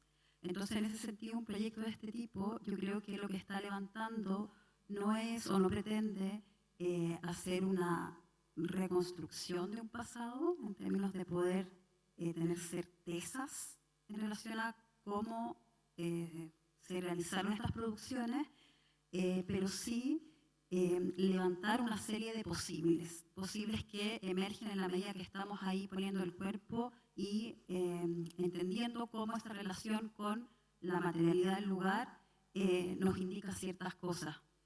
Y en ese sentido ha pasado algo que hemos podido descubrir solo al estar ahí, parado frente a una roca pintada, por ejemplo, que tiene que ver con el darnos cuenta que, por ejemplo, como decía Sebastián, hay pinturas que no aparecen en ciertos ángulos que tienen que ver con cómo pega el sol, ¿no? Entonces empieza a ser evidente, y por su dimensión, por su escala también, que es probable que muchas de estas producciones no hayan podido ser realizadas por una sola persona. Es decir, que necesito de una distancia, ¿sí?, para poder observar y entender esa relación con la roca, para poder generar quizás la composición total. Entonces empezamos a tener ciertas preguntas, ¿no?, donde nos empieza a parecer evidente al estar ahí que es probable que estas producciones tengan que ver con una práctica en algunos casos más bien colectiva, o sea, como que podría haber una colectividad implicada en la generación de ciertas producciones. Yo creo que es súper importante mencionar que el rigor que planteamos es en relación a las preguntas y cómo estas preguntas las ponemos a prueba a través de metodologías experimentales, en el entendido de que esto es un espacio que realmente de alta incertidumbre y de alto riesgo. El proyecto de exploración ANID tenía esas dos premisas, alta incertidumbre y alto riesgo. Porque hoy en día la ciencia, quienes se dedican a ello lo saben, ha perdido o difícilmente corre los riesgos en pro de poder ganarse un fondo. Hay un problema mundial y que es en función, lo que posibilita la creación de este fondo es que las ciencias han perdido cualquier tipo de riesgo porque buscan asegurarse el fondo para poder subsistir en los próximos 2 o 3 años. Y eso generó un estancamiento en estas posibilidades más, como dije hace un momento, locas, ¿ya? En ese sentido, acogemos el espíritu de esta convocatoria para poder hacernos la mayor cantidad de preguntas posibles y tener la mayor cantidad de revisiones y en relación a lo que hemos ido encontrando. Entonces, el proyecto de Fondesit de exploración es de alta incertidumbre y alto riesgo, en donde parte de la evaluación del proyecto, para que no quede en duda realmente este cuestionamiento, está dado por planes de mitigación. Es decir, hasta qué punto los problemas que puedas tener en tu investigación, tú los reconoces y generas planes de mitigación. La ciencia pocas veces presenta de ese modo un proyecto de investigación, porque, insisto, incluso los parámetros de evaluación son qué tan efectivo es que puedas llevar a cabo tu investigación. Nosotros estamos, la verdad, corriendo todos los riesgos para poder encarnar también ese espíritu. Por eso se llama exploración. Y en ese sentido es muy importante reconocer los planes de mitigación respecto de lo que significa estudiar algo que no estaba en el horizonte de la educación artística hasta el día de hoy. El arte rupestre en Chile está tomado narrativamente por la arqueología. Y los términos que usa la arqueología para el arte rupestre vienen de la semiótica de Peirce, por ejemplo, vienen de narraciones que están por lo bajo, podríamos revisarlas. Sobre todo en el campo de la filosofía, de la estética y del arte, que ya han revisado nuevos conceptos, como el que mencionaba José. En ese sentido, darse cuenta de que en verdad el arte no partía de la colonia, porque si uno estudia arte chileno, lo primero que le pasan es las representaciones de la colonia, es poner también en disputa esa epistemología de lo que vamos a entender por arte. Gran parte de los desafíos que tuvimos al comienzo del proyecto tenían que ver como hemos encontrado dos evidencias que posibilitan la investigación de este proyecto, y es que la arqueología no duda de que las manifestaciones del pasado sean arte. No duda, le llaman arte rupestre. Segundo, no dudan de que los hacedores del pasado son artistas. Le llaman los artistas del pasado. ¿Por qué no ha existido, por tanto, ese arrojo para que estemos hoy en día, desde una escuela de arte, por ejemplo, pensando en lo que podría ser esa revisión epistemológica de lo que significa arte, artisticidad? Y eso es un poco lo que nos estamos jugando en este proyecto. Esas mismas revisiones epistemológicas, esas revisiones respecto de qué vendría a ser entonces lo científico en el campo particular de la arqueología, en donde todo es profundamente especulativo y también profundamente informado. Es decir, la arqueología en Chile, cuando fuimos a Europa, una de las primeras cosas que te dicen, nada de esto significa nada porque no lo sabemos. Hay una serie, hay como 4 o 6 paradigmas de lo chamánico, lo totémico, pero en verdad no lo sabemos. acá en las zonas andinas, en las zonas, existe un cruce entre arqueología y etnografía, en donde se cruzan esas narraciones. Y si ustedes leen los libros del Museo de Arte Precolombino, por ejemplo, se van a encontrar narraciones que están cruzando contemporaneidad de la etnografía con asuntos de hace 5.000 años. Todos informados, evidentemente, pero en donde podemos encontrar un espacio para debatir esos términos. Y es realmente fascinante encontrarse con libros educativos, por ejemplo, en donde se te dice por qué esto es arte y por qué no, ¿ya? Entonces también ha sido la posibilidad para poder revisar conceptos de uso como artesanía, arte, folclórico, y son en todos esos planos en donde este proyecto está apuntalando, y siempre con el mayor rigor posible y diálogo interdisciplinario. Actualmente tenemos un tercer arqueólogo con el que estamos dialogando, así que eso, nos queda todavía un año y un poco más para ya empezar a mostrar las cosas que han ido saliendo.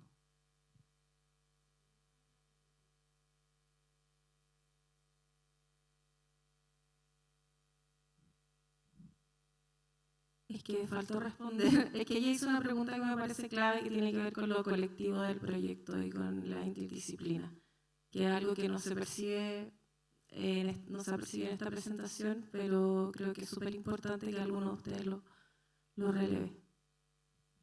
Y ahí queda la última pregunta, no sé quién... ¿Allá? Ok.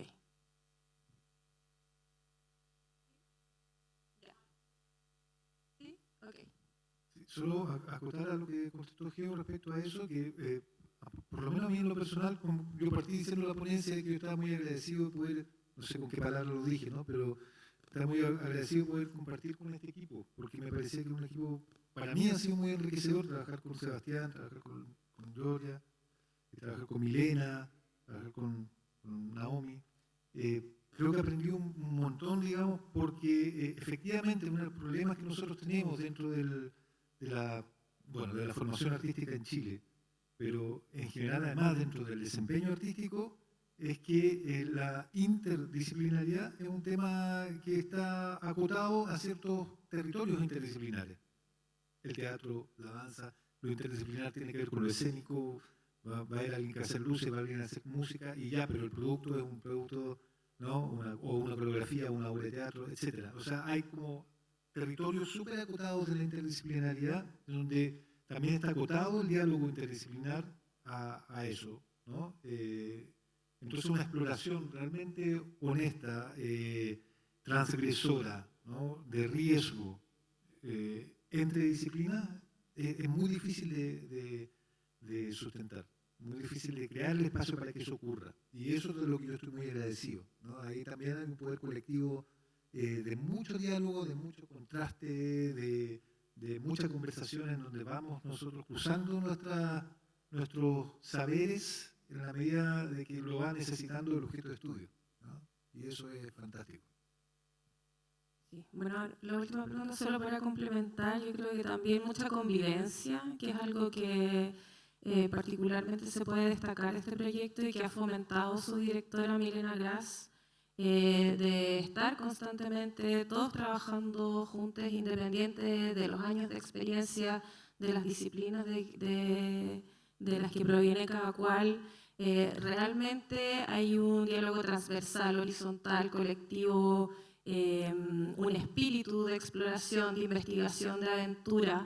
Los terrenos generalmente viajamos con los hijos de quienes trabajan, que eso también es súper importante. Hay un diálogo humano que es muy valioso y que es muy enriquecedor y que yo creo que es importante destacar. Ahora sí, la última pregunta y con esto cerramos. Intentar ser sintético, porque bueno, un proyecto que da mucho, en ese riesgo deja también muchas cosas expuestas que son interesantes para pensar, creo yo.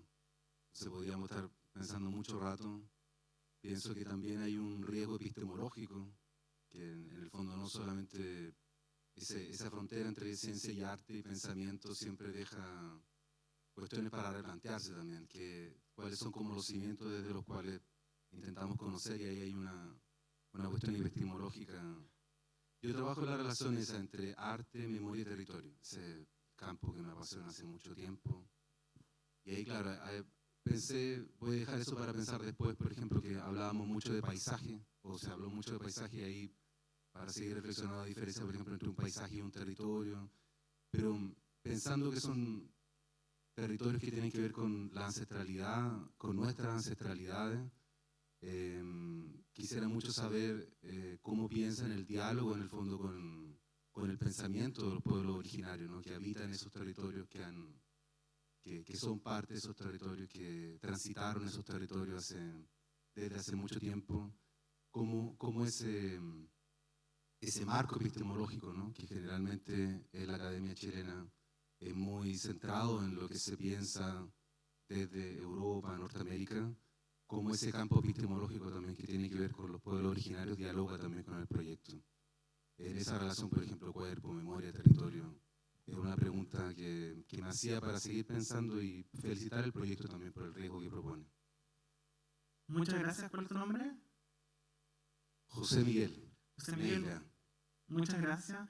La verdad es que para poder partir este proyecto, como todos los proyectos Fondesit, pasan por un comité de ética. ¿Ya? Y en ese comité de ética, un proceso arduo, no imposible, pero sí arduo, en donde gran parte del desafío es, no voy a decir irrupción, pero es la llegada a un territorio que tiene costumbres y territorios que están en disputa. O sea, es decir, una de las primeras cosas que, bueno, en relación a los protocolos, nosotros ponemos en valor lo que son los saberes locales. Y eso es una de las cosas que está un poco también en nuestro statement, desde una perspectiva de profundo respeto. Y el primer problema que nosotros tuvimos en el proyecto precisamente fueron los territorios. Porque nos dimos cuenta de que en el norte hoy en día, como saben, son espacios que están tomados por disputas vinculadas a explotación minera. ¿Ya? Y las mineras, a través de sus fondos, a través de del poder que ejercen, son capaces de dialogar y distorsionar los diálogos. Es decir, si llega una minera a trabajar con un pueblo y le pone 300 millones para hacer algo, eso genera una distorsión de qué vamos a entender por dialogar. Entonces uno de los primeros desafíos fue un desafío metodológico de trabajo territorial. Y para eso partimos con un fracaso. ¿Ya? Uno de los primeros terrenos en los que queríamos llegar, no pudimos llegar. Y teníamos nuestro plan de mitigación. Y lo le pusimos play y seguimos adelante. Pero no pudimos llegar porque simplemente a la comunidad no le interesaba. Entre medio de otras cosas vinculadas a las narrativas, al poder. Y en ese sentido, cuando entendimos que los diálogos en el norte están distorsionados, es porque no llegas, o sea, tienes tu objeto de estudio y todo, pero en realidad los desafíos son poder estar ahí. Porque puede ser expulsado realmente. Y porque está completamente distorsionado lo que significan las negociaciones de todo tipo. Desde tomar fotografías hasta caminar por el lugar. Entonces, gran parte del aporte de este proyecto en el primer año de ejecución fue cómo generar esas metodologías para poder acercarse a la comunidad. Y fue ahí donde, por ejemplo, las relaciones de desafío, como empezamos a tomar la posta de esos desafíos territoriales. Y uno de ellos fue las letras de Chiu Chiu. O sea, nos dijeron, si ustedes son artistas, a ver si nos arreglan este problema. Y nosotros pusimos todo de nosotros para poder hacerlo de la mejor forma posible. Y gracias a eso logramos tener un compromiso real, porque el conocimiento local pasa por estar ahí, pasa por hacer intercambio. La gran máxima de la zona norte son la reciprocidad. ¿Ya? Es decir, qué ofrecemos, cómo damos, cómo retribuimos a la tierra. Y eso es algo que está muy patente. Entonces son cosas que están, como esos son como los grandes desafíos territoriales. Y el otro desafío, claro, efectivamente el concepto de paisaje es un constructo cultural, lo sabemos, vinculado muchas veces al turismo, pero en este caso estamos revisando también ese tipo de conceptos, generando metodologías de acercamiento territorial, y sobre todo generando como algo que nos dimos cuenta de que como artistas, me imagino que muchos de acá de ustedes son artistas, tenemos algo que el científico duro no tiene, y que es el trabajo con la sensibilidad, y que puede sonar como no riguroso, pero tenemos un poder, y ese poder es con la sensibilidad. Podemos llegar de otra forma a las comunidades, podemos proponerles espacios de diálogo que un arqueólogo tradicional difícilmente le costaría en los primeros años de trabajo. Podemos ganarnos ciertas confianzas porque somos capaces de dar nuestra, como tú dices, francos de fragilidad también. Y en ese sentido, esto también es una gran enseñanza para ver cómo desde nuestros haceres somos capaces de conmover a personas en los que la conmoción no existe, porque llegan los millones todo el tiempo. Entonces, ¿cómo poder conmover, cómo poder hablar del paisaje sonoro, de la performatividad, del cuerpo, de las alucinaciones que genera mirar llamas? Es ahí un poco donde nuestro aporte científico tiene que ver con esas metodologías para, por ejemplo, que se generen mejores formas de diálogos territoriales. Y eso es súper importante. Y eso quería mencionar. Bueno, José, sí, Solo un minutito. muy nada que ver. Antes de cerrar, yo quiero agradecer muy especialmente a la gente de sonido. Cuando hay problemas es donde se nota el profesionalismo y la agilidad en resolver problemas. Y tuvimos un problema de audio y lo resolvieron inmediatamente, súper bien. Así que muchas gracias. Quería hacer esa mención.